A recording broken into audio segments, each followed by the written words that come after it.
I stood outside Southmead Hospital with rain soaking through my coat while Kian pressed against my side.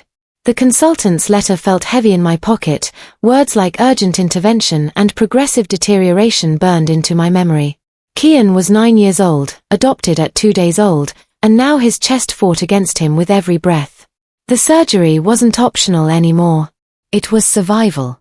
I'd called my mum first, voice shaking as I explained the costs, travel, aftercare, time off work I couldn't afford to take. Sylvia had gone quiet, then I heard Aunt Corinne's voice cut through the background like glass. "Wait, isn't he adopted?" My stomach dropped. I whispered, "Yes, but he's my son." Corinne laughed, sharp and dismissive. "Not our blood, Jade. Not our problem." I waited for Mum to correct her, to defend Kian, to remember she'd held him at Christmas and called him sweet. Instead, Sylvia sighed heavily and said, "We can't spend family money on that." Kian looked up at me with those wide, trusting eyes, and I realized he'd heard every word. I ended the call with trembling fingers and watched my sister Tessa start typing in the family group chat. My phone buzzed with the first notification, and I knew the real nightmare was just beginning. By the time we got home, the WhatsApp group had exploded into a courtroom with me as the accused. Tessa had posted, "Jade expects us to fund surgery for a child who isn't blood." Within seconds, the reactions poured in, laughing emojis, shock faces, people who hadn't spoken to me in years suddenly had opinions. My cousin typed, "Actions have consequences." Uncle Gareth added, "Why should we pay for someone else's kid?" Someone else wrote, "This is what happens when you take on more than you can handle." I stared at the screen until the words blurred together, my chest tight with disbelief. In the living room, Kian hummed while coloring, completely unaware his worth was being debated like a business transaction. My brother Philip sent a voice note, his tone dripping with fake concern. "Stop embarrassing Mum. You're always so dramatic. Just handle your business, Jade." I typed responses and deleted them, typed again, deleted again. He is my child. But I didn't want to beg for basic human decency. Then Mum posted the line that shattered something inside me, "If you truly loved him, you'd manage without dragging us into this." Kian wandered in, clutching his dinosaur toy. "Mum, am I still having the operation?" I forced my face into a smile that hurt. "Yes, baby. I'm sorting everything." In the kitchen, my hands shook so badly I dropped my phone. When I picked it up, a new message glowed on the screen. Tessa had tagged my workplace's public page. Sylvia texted the next morning, "Come to mine. We need an adult conversation." Something in me still hoped face-to-face would trigger their humanity, so I drove to Kingswood with Kian at school and my hope paper thin. The moment I walked into Mum's living room, I knew it wasn't a conversation, it was an ambush. Corinne sat like a judge in the armchair, arms crossed. Gareth lounged on the sofa, expression blank. Tessa perched near the window, phone ready in her lap like she was documenting evidence. Nobody asked how Kian was doing. Not once. Corinne started immediately. "We need boundaries, Jade. You can't guilt-trip us into funding children who aren't ours." I kept my voice steady. "He's mine." Sylvia's mouth tightened into a thin line. "Don't be emotional. We have to think practically." Tessa smirked like she'd won something. "You wanted to play hero with adoption. Now you want us to pay for it." I looked at my own mother, searching for warmth, for recognition of what was at stake. Instead, she said coldly, "If you insist on keeping him, you can't expect everyone to pretend he's the same as real family." That word, pretend, hit me like a slap. I stood up, hands surprisingly steady now. "I'm not asking you to pretend anything. I'm asking you to help a child live." Corinne shrugged, utterly unbothered. "Not our blood. Not our problem." As I turned to leave, Sylvia added icily, "And don't bring him here during recovery. We don't need the stress." My phone rang before I reached the car, Southmead Hospital calling about the surgery deadline. I spread paperwork across my kitchen table that night, calculator glowing in the dim light. Surgery itself was covered by the NHS, but everything surrounding it wasn't: transport to appointments, prescriptions, recovery supplies, time off work I couldn't afford, childcare for follow-ups. The costs multiplied like weeds, each one choking my budget a little more. I circled numbers until my pen ran dry, searching for money that didn't exist. I sold my laptop, the necklace Dad gave me before he died, even the decent sofa I'd saved months to buy. I picked up extra shifts, worked nights until exhaustion became my baseline, told myself tired was temporary but regret would last forever. At the pharmacy collecting Kian's pre-op medication, the pharmacist glanced at the prescription and asked gently, "Are you managing all right?" I lied automatically. "Yes, we're fine." In the car park afterwards, I pressed my forehead against the steering wheel and cried, not from self-pity but from the sheer weight of holding up the sky alone. At home, Kian tried to comfort me. "I don't mind missing football this season," he said, so brave it broke my heart into smaller pieces. That night, I found a support organization online and filled in their form with shaking hands, expecting nothing, hoping for anything. I hit submit and whispered into the empty kitchen, "Please." The next morning, an email arrived. "We've reviewed your application. Can you come tomorrow? Malik Hargrove." Before I could process relief, my phone buzzed. Tessa had posted something public on Facebook, and people were tagging me. Malik's office sat tucked near Broadmead, small and plain with no fancy signage or corporate polish, just a desk, a kettle, and a man who looked at me like I was a person, not a problem. He stood when I entered, extending his hand. "Jade. I'm Malik. Sit down. Tell me about Kian." Nobody had asked it like that, not what he needed medically, but who he was. So I told Malik about Kian's obsession with dinosaurs, the way he pretended he was fine to protect me from worry, the little cough that sounded harmless until it wasn't. My voice wobbled and I hated myself for it. Malik slid tissues across the desk without fuss. "You don't have to be strong in here," he said simply. He asked for documents, timelines, consultant letters, explaining what his organization could potentially cover. He didn't promise miracles or make me feel small for needing help. He just promised effort. "Let me see what we can do," he said, like my son's life mattered. Walking out, I felt lighter for the first time in weeks, until I noticed a woman across the street holding her phone at chest height, lens angled directly at me. I recognized her from Tessa's social media circle. She ducked her head when our eyes met. On the bus home, my phone exploded with notifications. A Facebook post had been shared into the family chat. Some people weaponized children to guilt money from relatives. My name wasn't mentioned, but everyone knew exactly who it meant. Then Sylvia rang, her voice sharp enough to cut. "Stop making this family look bad publicly." Mum didn't ask if the post hurt me, she asked how it looked to others. "People are messaging," Sylvia snapped down the phone. "Asking questions about our family. Why are you airing private matters?" I kept my voice level. "I didn't post anything, Mum." She ignored that completely. "Corinne says you're begging strangers now. It's embarrassing for all of us." That's when I understood their real goal wasn't just refusing help, it was making sure nobody else helped either. If they could paint me as a scammer or manipulator, even kind-hearted people would hesitate. The next day, someone emailed my workplace's general inbox. They were clever about it, framing it as concern rather than accusation. "Please be aware an employee may be soliciting funds under false pretenses." My manager pulled me aside gently during lunch break. "Jade, I don't believe this rubbish, but I need to ask, are you all right?" I wanted to collapse right there. Instead, I swallowed hard and explained, "My son needs surgery. My family is angry I asked them for support." My manager's expression softened immediately. "Send me everything," she said quietly. "Documentation, timelines, all of it." That night, I started a folder on my laptop, screenshots, emails, dates, times. I wasn't planning revenge yet, I was learning to document truth. Kian woke coughing and asked sleepily, "Mum, are we in trouble?" I held him close, breathing in his shampoo smell. "No, love. You're completely safe." My phone buzzed again. Sylvia's text glowed, "If you keep this up, don't expect anything from us ever again." I stared at it and whispered to the empty room, "Good." Then Malik's message appeared, "I need one more document urgently."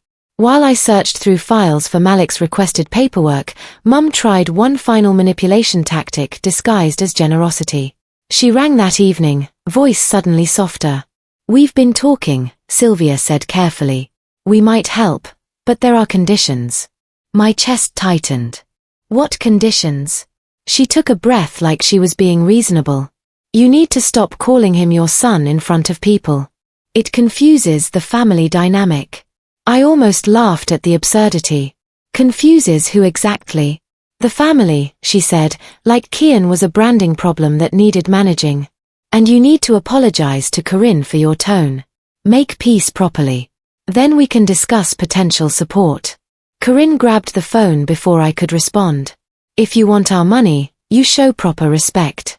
Stop acting like this child is our responsibility. He has real blood relatives somewhere." That word, real, ignited something fierce in my chest. "He is real," I said, voice dropping low. "And he's a child, not a bad investment you're assessing." Sylvia's tone sharpened immediately. "Don't be so dramatic, Jade. This is about fairness." "Fairness?" I repeated slowly. "A 9-year-old needs surgery to breathe properly." Heavy silence filled the line, then Corinne again. "Not our blood. Not our problem." I hung up, hands steady now, not from peace but from clarity hardening into purpose. That night, I went through old drawers and folders, searching for Malik's document. Inside Kian's adoption file, I found a page I'd barely glanced at years ago. A formal objection notice. The name listed made my blood run cold, Corinne Whitmore. My aunt hadn't just said cruel things now, she'd actively tried to stop Kian becoming mine in the first place. I sat on the floor, paper trembling in my hands, rage crystallizing into perfect clarity. My phone rang. Malik's name flashed. Malik didn't waste time with pleasantries. "Jade," he said, voice steady and sure, "we can cover the full surgery support package.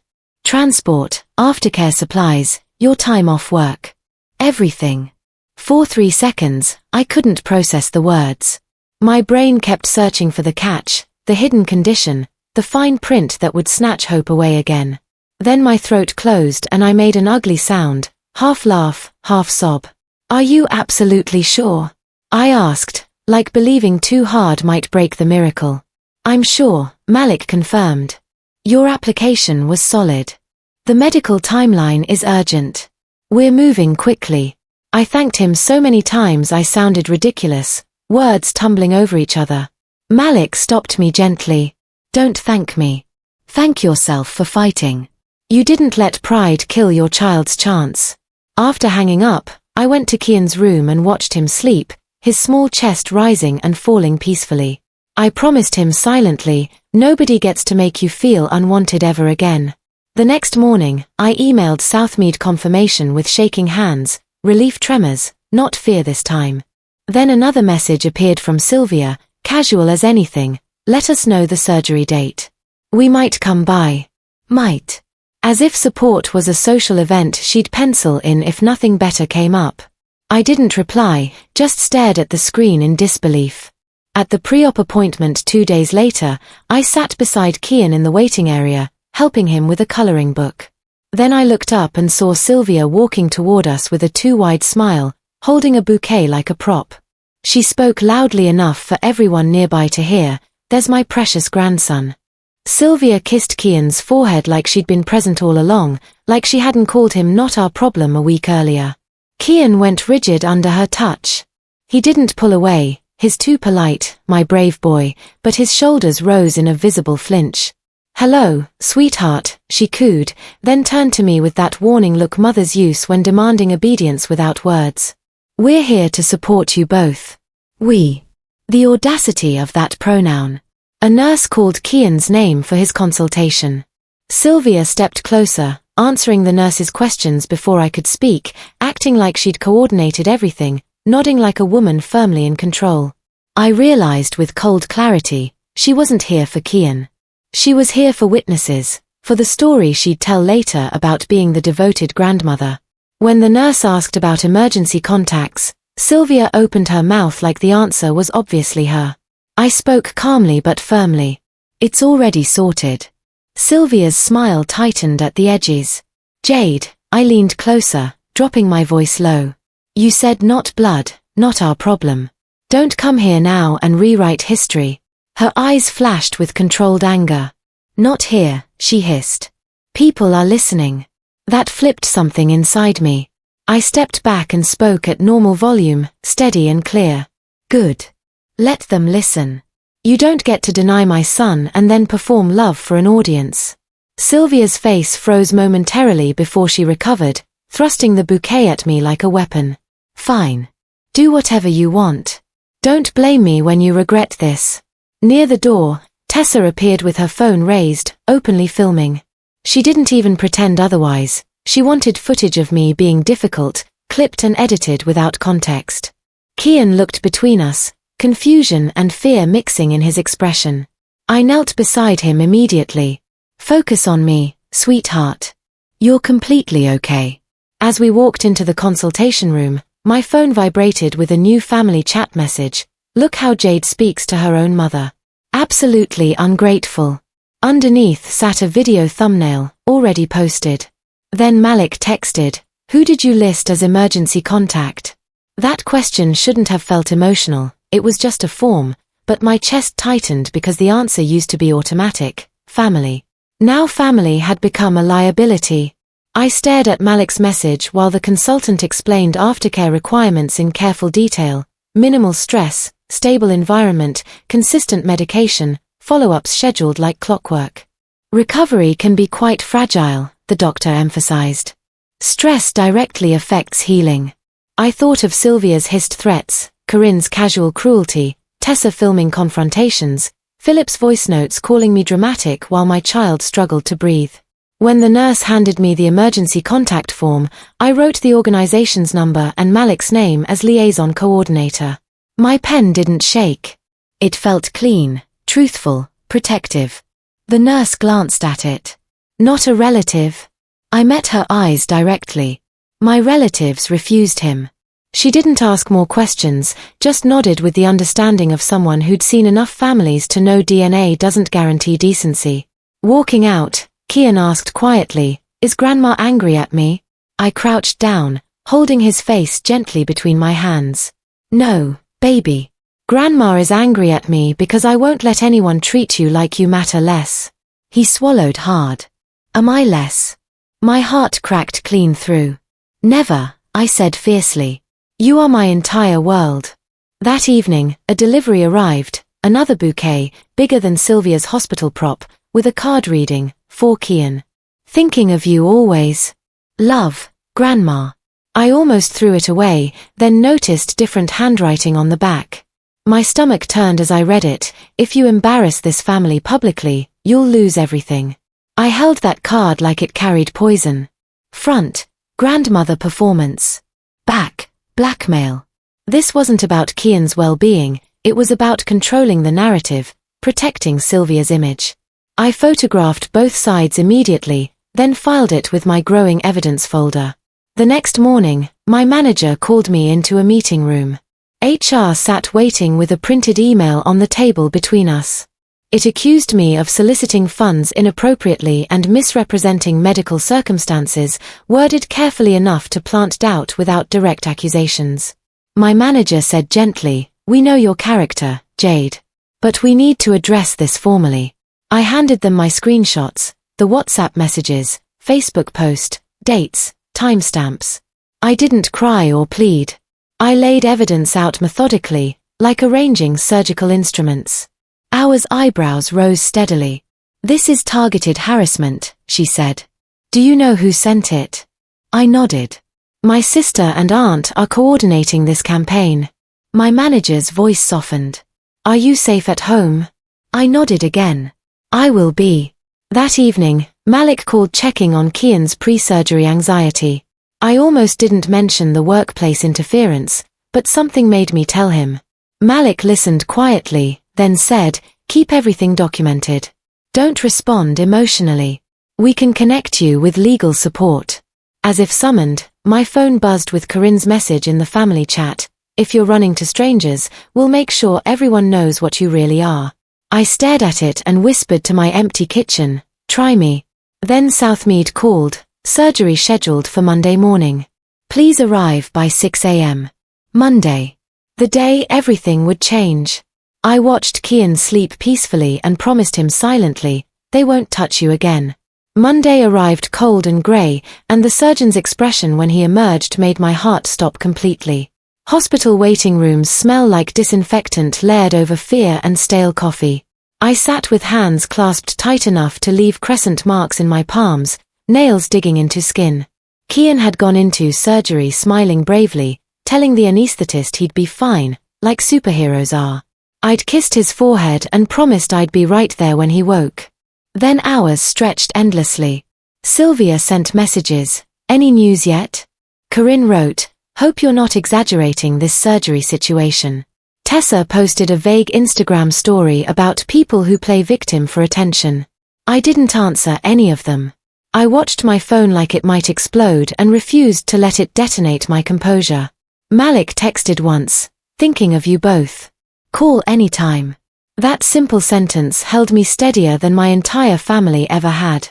A nurse walked past and smiled kindly. You're doing brilliantly, Mum. I wanted to laugh. I wasn't doing anything except sitting and breathing and hoping. Kian was doing all the hard work. Then the surgeon finally appeared, mask pulled down, eyes tired behind his glasses. For one terrible second, his expression looked too neutral and my heart plummeted into my stomach. He spoke carefully, choosing words with precision. There was a moment we had to adjust our approach. My mouth went completely dry. Is he? The surgeon raised one hand gently. He's stable. He's coming through well. My knees nearly buckled with relief. Tears poured before I could stop them, hot and fast. We'll monitor him closely overnight, he continued. Aftercare is absolutely vital now. Minimal stress. Stable environment. No chaos whatsoever. I thought of Sylvia, Corinne, Tessa with her camera, my own home becoming a battlefield of their making. I nodded like a soldier receiving critical orders. He'll have complete peace, I promised firmly. As the surgeon walked away, I glanced down, missed call from HR, and an email notification glowing. We have identified the sender. The sender's name made my stomach flip. Tessa Collins. HR didn't dance around it. They stated facts plainly. The harassing email had been traced to an address linked directly to Tessa, same recovery email, same IP patterns, same careless digital fingerprints. My hands trembled, not from fear this time but from sheer audacity. While my son lay under anesthesia fighting for easier breathing, my sister was actively trying to destroy my livelihood. I stepped into a quiet corridor and called Malik with shaking fingers. They traced the workplace email to Tessa, I said, voice sounding distant and strange. Malik exhaled slowly, deliberately. Right. That's not minor, Jade. That's actionable harassment. Actionable.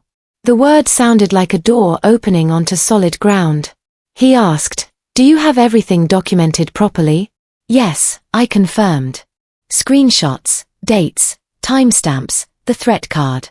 The threat card. Malik's tone sharpened immediately. I explained the bouquet card, sweet words on front, blackmail on back. Malik went quiet briefly. Keep it extremely safe. Don't engage with them at all. Let professionals handle this now. Professionals.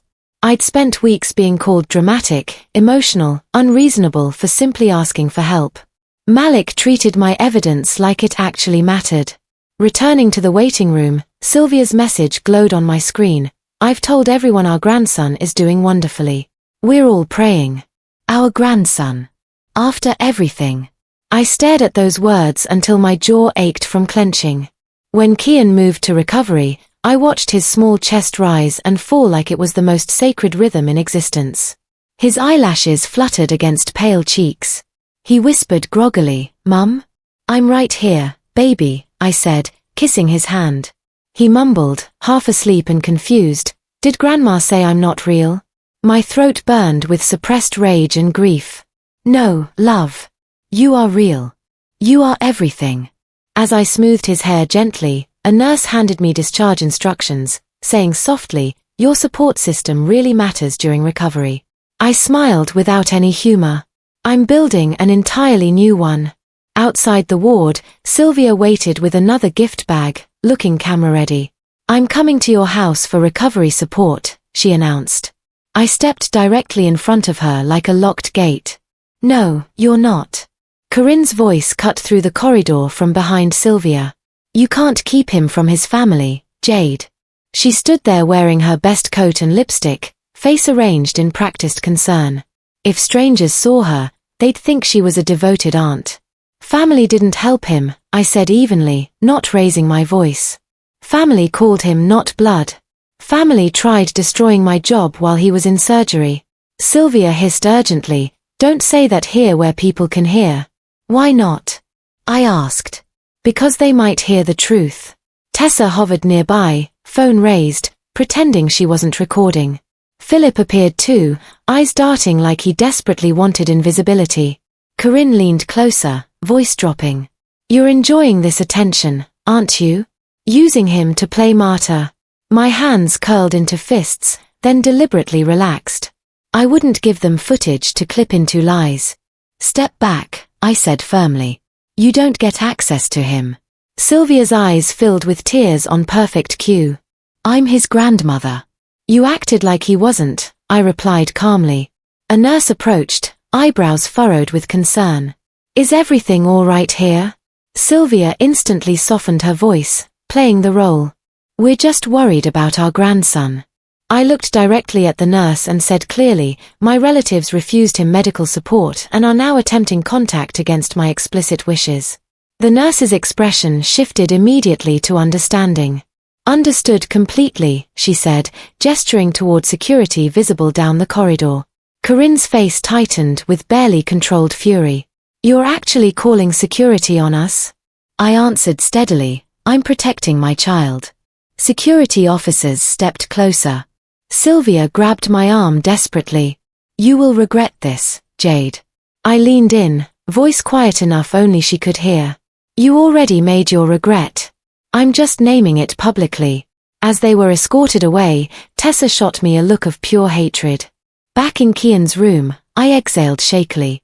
Malik texted, I've arranged a legal advisor call for tonight. I looked at my peacefully sleeping son and whispered, we're not alone anymore. The legal advisor's name was Priya Chen, calm, professional, unimpressed by family drama. She asked for a complete timeline. I provided it. She asked for evidence. I sent everything, WhatsApp screenshots, the workplace harassment email, the bouquet threat card, hospital visit dates, witness names. Priya paused, reviewing, then said, this is coordinated harassment. Defamation attempts, workplace interference, coercion. We can draft a cease and desist notice that's firm and legally sound. Something loosened in my chest, not joy, but relief. The kind you feel when someone finally validates what you've been living through alone. What does that notice actually do? I asked. It communicates clear consequences, Priya explained. It tells them to stop contacting you, your workplace, and your child. If they continue, the next steps escalate legally. Escalate. Another door opening onto solid ground. I didn't want to ruin their lives or seek revenge. I wanted a wall they couldn't argue through, boundaries protecting Kian's recovery from their chaos. While Priya drafted documents, I sat at Kian's hospital bedside watching him sleep. He looked impossibly small, cheeks flushed, mouth slightly open, fingers occasionally twitching like he was reaching for me even in dreams. Malik visited the next morning with a small dinosaur toy and a card from the support fund. Kian's eyes brightened genuinely for the first time in days. Malik crouched beside the bed.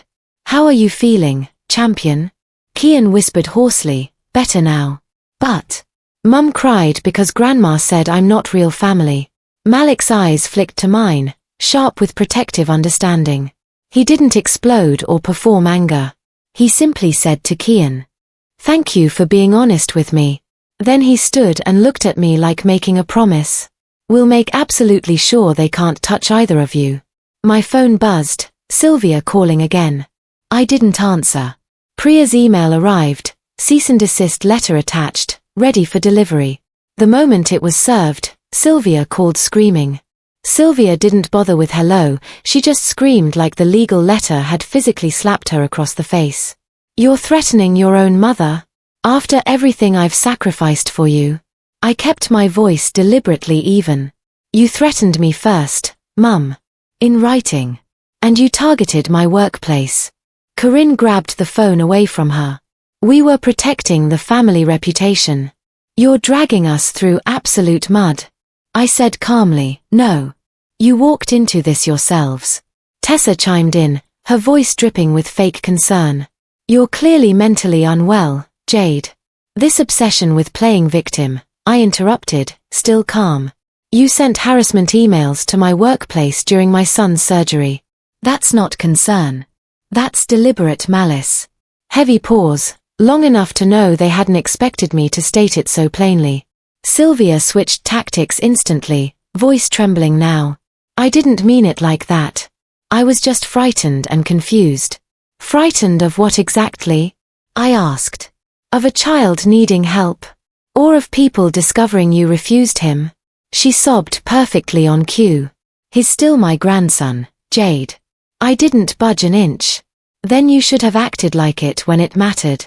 After ending the call, my hands shook. Not from fear but from adrenaline. Boundaries feel like warfare when you've been trained your whole life to submit quietly. Later, I logged into Facebook and saw Sylvia's new post, flowers outside a hospital, captioned, so incredibly proud of my precious grandson. Family is absolutely everything. The comments overflowed with praise. You're such a devoted grandma. Bless your heart. I could have exposed her right there, dropped screenshots into the comments like grenades. Instead, I took another screenshot and saved it carefully. I wasn't fighting on their messy public stage, I was building my own clean, documented timeline. That evening, Kian slept peacefully in the recliner beside me, oxygen monitor beeping softly. Peace. Quiet. Healing. Then my phone buzzed with Philip's message. Jade, Mum is genuinely panicking. She says you're going to ruin the whole family. I stared at it, then typed back simply. She did it to herself. Kian stirred slightly. Mum. I'm right here, sweetheart. I didn't open the door when Corinne arrived the next evening. I spoke through it firmly. Go home, Corinne. Her voice came through the wood, artificially sweet. Jade, don't be so stubborn. I'm genuinely trying to help now. Help. I repeated. Like when you said he's not blood. She sighed dramatically. We all said regrettable things under stress. I laughed once, sharp and humorless. You objected to his adoption years ago. That wasn't stress. That was calculated. Heavy pause, then her tone hardened noticeably. Fine. If you want to play hardball, I brought cash. Consider it a peace gesture. A gesture, I echoed, disgusted. Money doesn't erase cruelty, Corinne. She leaned closer to the door. Take it. Then stop posting vague things online. Stop thanking strangers in ways that make us look bad. So that was it. They didn't want genuine reconciliation. They wanted my silence purchased and guaranteed. I'm not for sale, I said. Her voice dropped threateningly. You're destroying the family name publicly. I replied, calm as steel, no. I'm revealing what it actually is. She hissed through the gap, if you don't accept this offer, we'll tell everyone you lied. We'll say you scammed that fund. We'll take you to court if necessary. I breathed in slowly, steadily. Please do. Because courts love documented evidence. I heard her shift, clearly startled. She hadn't expected me to welcome legal scrutiny. Behind me, Kian coughed softly in his sleep. That sound sharpened my resolve like a blade being honed. I would not let these people contaminate his recovery with their manipulative games. Corinne's last attempt was a whimper. Jade, your mother is crying constantly. I said, she can cry into her consequences. I stepped away from the door. Moments later, I heard her footsteps retreating down the path. My phone buzzed, Malik checking in. How are you holding up? I typed back, they just tried buying my silence. Malik replied immediately, good. That means they're genuinely scared. I stared at those words. Scared. Not of me personally, of the truth becoming undeniable. Then Sylvia messaged privately, sending a photo of toddler Kian at Christmas, captioned, "Remember who raised you, Jade." Sylvia's photo was weaponized nostalgia. She sent 3 more immediately after: Kian at a birthday party, Kian on her sofa, Kian holding a Christmas cracker. Each captioned like territorial claims.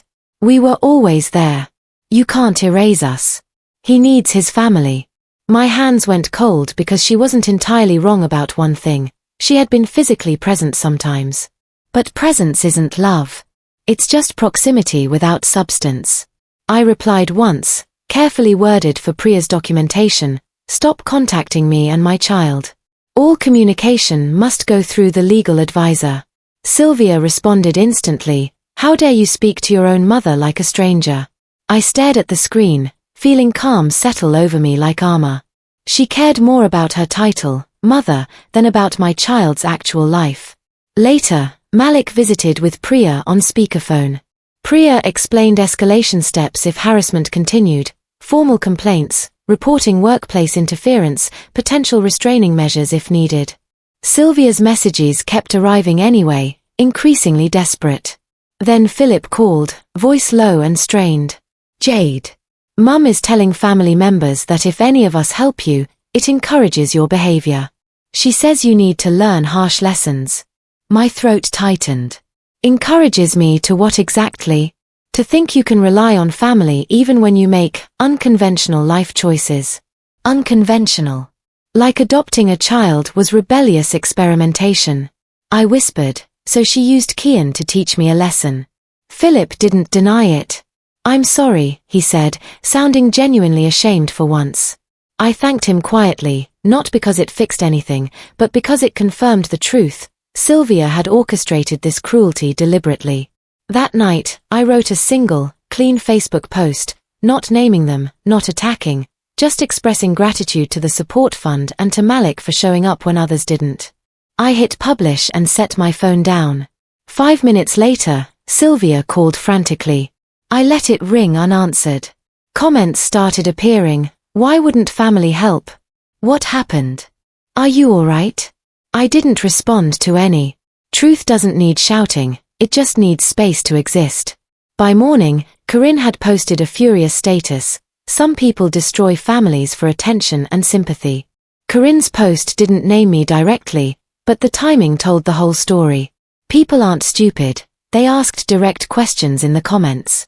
"What families are you referring to? What attention? Is this about Jade?" Corinne replied with vague, venomous lines. "Don't believe everything you see online. People can be extremely manipulative. Some women absolutely love playing victim." Then someone, one of Sylvia's own church friends, commented simply, "But did you actually help the child?" That question hung there like a bell ringing in silence. Corinne didn't answer it. Neither did Sylvia. Instead, Sylvia messaged me privately again, voice dripping desperation. "Take down your post immediately. You're making me look like a monster to everyone." I stared at that sentence, almost amused despite everything. She still didn't say sorry. She said I look like. I forwarded everything to Priya without comment. Priya replied with one line, "Do not engage. Let them dig their own hole deeper." At work, HR updated me. They'd issued formal warnings regarding the harassment attempts. "You're protected here," HR confirmed. "If they contact us again, we escalate immediately." Protected. Another word that felt unfamiliar but increasingly solid. Kian's recovery improved daily now. He sat up longer, asked for toast, complained about boredom, the best complaints in the entire world. One afternoon while Kian napped, Malik called. "We're holding a community thank you event next month. Would you feel comfortable speaking briefly?" I hesitated instinctively. My first thought was hiding, avoiding provoking my family further. Malik said gently, "Your story could genuinely help another struggling parent. And being supported isn't shameful, Jade." I looked at Kian's peaceful, healing face and thought, if my family demanded silence, maybe the healthiest response was refusing it. "I'll do it," I said firmly. That evening, Sylvia called again, voice trembling dramatically. "Please, Jade. We can start completely fresh. I asked one simple question, fresh with accountability, or fresh with pretending nothing happened. Heavy silence. Then she whispered, "Why are you doing this to me?" I answered softly, "You did it to him first." And ended the call. The next day, a formal letter arrived, a solicitor's letter from Corinne's lawyer. Corinne's solicitor letter accused me of defamation and significant reputational harm. It demanded I stop implying misconduct online immediately. I actually laughed out loud once, not from amusement but from recognizing pure desperation. Priya read it carefully and replied, utterly calm, "This is intimidation tactics. They have no legal case if you're speaking truthfully and naming nobody. And we have extensive evidence of their harassment." I forwarded the letter to HR as well. HR responded immediately, "Do not worry about this. Continue documenting everything. We'll support you fully." Support. Again and again, from strangers and professionals. People with actual boundaries. Kian woke while I was on the phone and asked, "Mum, why do you look happy and sad at the same time?" I sat beside him on the bed. "Because grown-up situations can be complicated, love." He nodded like he understood more than any 9-year-old should. "Malik is really nice," he said simply. "Yes," I whispered. "He absolutely is." At the community event weeks later, I spoke for exactly 5 minutes. I kept it straightforward. A child needed urgent help, community stepped in, deep gratitude. I didn't mention blood. I didn't name cruelty. I didn't need to, people filled in the gaps themselves. Afterwards, a woman approached with tears streaming. "My niece was denied help by her own family last year. Hearing you speak, it gave me courage." That's when I understood this wasn't just about revenge or vindication. It was redefinition. I wasn't just surviving, I was refusing the culture that says children must earn worth through genetics. That night, Sylvia's voice note arrived, sobbing, theatrical. "I'm your mother, Jade. You're supposed to honor me." I listened once, then saved it carefully. Priya messaged seconds later, "If they continue any contact, we file formal legal action." I looked at my peacefully sleeping son and felt something settle permanently. "Do it," I typed back. Then my phone buzzed, Philip calling. His voice was small, strained. "Jade. Mum finally admitted she told everyone not to help you. She said it would teach you important lessons." I closed my eyes slowly. There it was, the confession. I whispered, "Send that in writing, Philip." He hesitated, then said, "I will. But there's something else you need to know first." Philip's voice shook noticeably. "Mum blames you for Dad's death somehow," he said. My breath caught painfully. "What are you talking about?" "She thinks you caused him stress when you adopted Kian," he rushed on. "She says Dad worried constantly about you, about money, about family opinions. It's completely irrational, but she's held this for years." I sat down hard, the room tilting. It was like a puzzle piece clicking into place. Sylvia's obsession with family money, her hatred of embarrassment, Corinne's adoption objection filed years ago. It wasn't only prejudice or cruelty. It was grief twisted into control and punishment. "I didn't even know she felt that," I whispered. Philip sighed heavily. "She doesn't want healing. She wants someone to punish indefinitely." I looked at Kian's school photo on my bedside table and felt fury so clean it was almost peaceful. My son had been used as a scapegoat for a woman's unresolved pain. I asked Philip, "Will you send me what you just said in writing?" He went quiet briefly. Then, "Yes. I'm exhausted by this." 10 minutes later, Philip's text arrived. "Mum told us specifically not to help with Kian's surgery because she said it would teach you. She's blamed you since Dad died." I stared at it like holding a key, not to hurt them, but to protect us permanently. I forwarded it to Priya immediately. Priya replied, "Excellent. That confirms deliberate intent."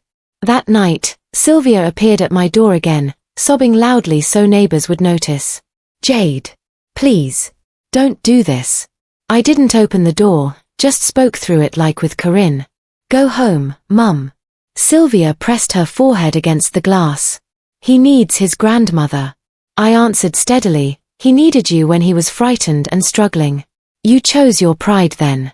Outside, someone whispered, "Is everything all right?" Sylvia turned her tears toward the neighbor like a spotlight. "My daughter is keeping my precious grandson from me." I inhaled deeply, then spoke clearly through the door. "My relatives denied my son support because he's adopted. Please don't encourage them." Silence fell. Then footsteps, Sylvia leaving finally. I leaned against the wall, shaking, not from doubt, but from the weight of finally choosing my child over her power. Kian called from his room, "Mum? I'm right here, love." Filing wasn't dramatic or theatrical, it was paperwork, signatures, formal legal language. The kind of justice that doesn't stain your hands. Priya submitted comprehensive evidence of harassment, workplace interference, coercion, and repeated contact after clear boundaries.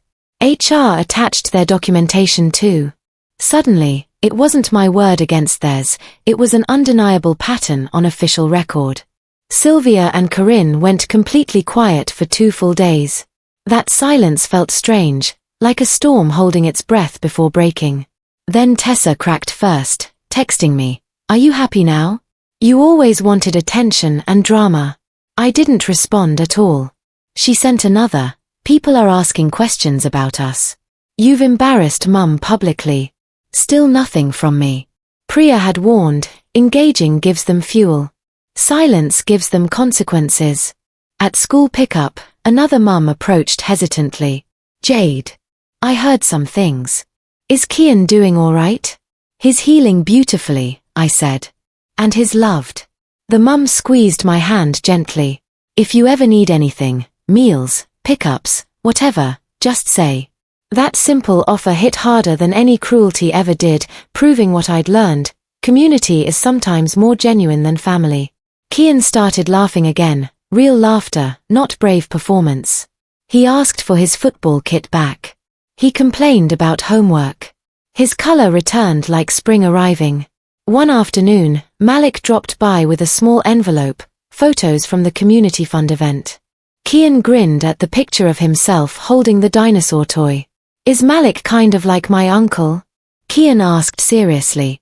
I smiled. "His Malik. Which is perfect." Kian nodded, completely satisfied. "He chose me though." "Yes," I whispered. "He absolutely did." That night, Sylvia called from yet another different number. I didn't answer. A voicemail arrived, crying, almost apologizing. "I didn't mean it how it sounded," she said. "I just felt like you replaced us with strangers." Replaced. Even now, she centered herself entirely. I deleted the voicemail but saved a copy in my evidence folder. Priya's message appeared, "They have been formally notified. Any breach escalates immediately." I exhaled long and deep. Then my phone buzzed, "Unknown number, meet me tomorrow." I can fix this. Mum is spiraling. Philip. Philip met me in a quiet cafe near Castle Park, looking like he hadn't slept properly in days. He slid a folded printout across the table carefully. "Mum asked me to organize family finances recently," he said quietly. I couldn't stop thinking about what she said, so I checked everything. It was a family budget spreadsheet. Savings accounts listed. A family emergency fund clearly marked. A line item labeled Holiday Villa Deposit. Numbers that made my breath catch painfully in my throat. They weren't struggling financially. They weren't choosing between groceries and helping us. They had money specifically set aside for family emergencies. Kian's life-threatening surgery wasn't denied because they couldn't afford helping. It was denied because they didn't think he qualified as family. I stared at the paper until my vision blurred completely. "Why are you showing me this?" I asked. Philip swallowed hard. "Because I'm deeply ashamed. And because Mum keeps claiming she had no choice." She did. We all did. I photographed the spreadsheet carefully. Philip flinched. "Are you going to post it publicly?" "No," I said steadily. "This isn't about humiliating anyone. It's about stopping you all." He nodded slowly, relief and fear mixing visibly. Then he continued, "Corinne started this years ago. She told Mum that adopting Kian was a curse, that he'd bring bad blood into the family." Bad blood. The irony made me almost dizzy. I leaned back, feeling something harden in my spine permanently. They used superstition and pride to justify cruelty, I said softly. Philip whispered, Mum is terrified you'll expose her now. I looked him directly in the eye. I don't have to expose her. The truth is exposing itself. As I stood to leave, Philip grabbed my wrist gently. Jade, please don't cut me off completely too. I paused. You chose silence when my son needed help desperately, I said. If you want to stay in our lives, you earn it through consistent action. He nodded, eyes wet. I will. I promise. Walking home, my phone buzzed with a notification. Sylvia had posted again, this time about betrayal and ungrateful children.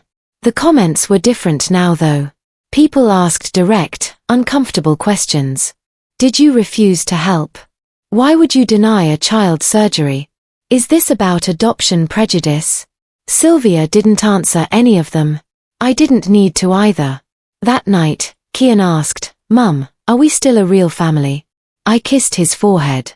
Yes, sweetheart, I said. Just not with people who don't choose you. Corinne waited by my car the next morning like she owned the space, arms folded, wearing sunglasses despite grey skies. It was a costume, unbothered, superior, in control. Jade, she said, drawing my name out like a warning. We need to talk properly. At my workplace? I asked. She shrugged casually. It's the only place you can't slam a door in my face. I kept careful distance. Say what you need to say here then. Corinne leaned in slightly. You think you've won because a stranger paid bills. Congratulations. But understand this clearly, you've burned every bridge. Your mother will never forgive you. I surprised myself by smiling.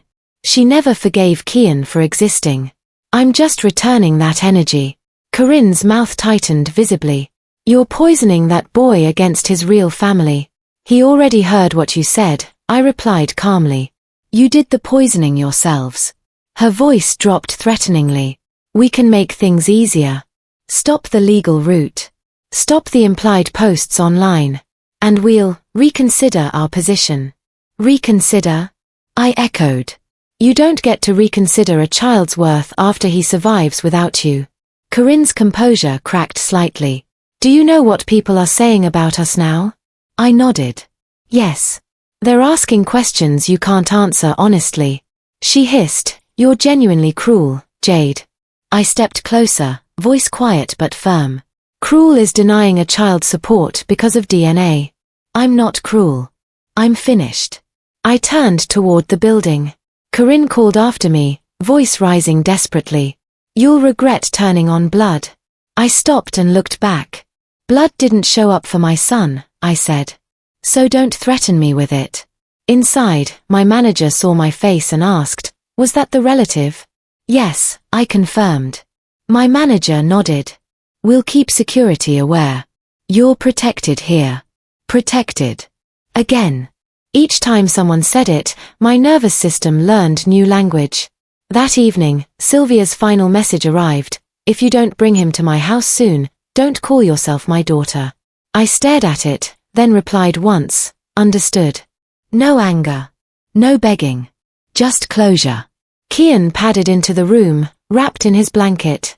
Mum, he said sleepily, can we have a celebration when I'm completely better? My throat tightened. Yes, sweetheart, I whispered. We absolutely will. He smiled. Can Malik come too? Yes, I said, meaning it like a blessing. People think revenge is loud, shouting, humiliation, destruction. Mine wasn't any of those things.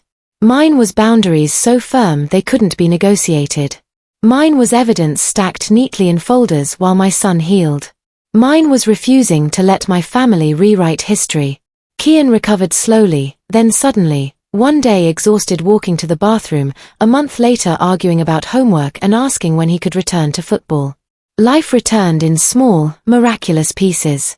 On the day the consultant said, he's doing brilliantly, I walked out of Southmead with Kian's hand in mine and realized I wasn't carrying that old weight anymore.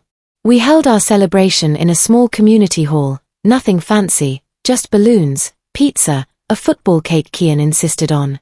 Malik came, smiling like he belonged there completely. People from the support fund came too, people who'd only known us through paperwork and compassion. Kian stood on a chair and made a speech, because he's my dramatic, brave boy. He held up his dinosaur toy and said simply, "Thank you for choosing me."